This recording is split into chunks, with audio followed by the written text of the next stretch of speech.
বাড়িতে যদি কোনো বাস্তু দোষ থাকে বা ধরুন বাস্তুর কোনো সমস্যা হচ্ছে, কি করে বুঝবেন?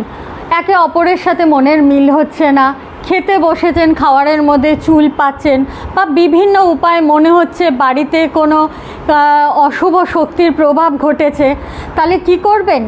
নিজেই নিজের বাড়ির বাস্তুকে আপনি ঠিক করতে পারবেন। তার জন্য আমি আছি তো। কি করতে হবে? ছোট একটি কলা গাছের চারা নিয়ে আসবেন। সেটিকে যদি আপনার বাড়ি হয় তাহলে বাড়ির বাইরে মানে উঠোনে, আর না হলে ফ্ল্যাটের মধ্যে গাছের টবের মধ্যেই লাগাবেন। আর কোনো শুক্লপক্ষের ষষ্ঠীর দিন, ষষ্ঠীর থেকে টানা দশমী পর্যন্ত সেই কলা গাছের গোড়ায় জল দিন আর ধূপ দীপ দেখাবেন।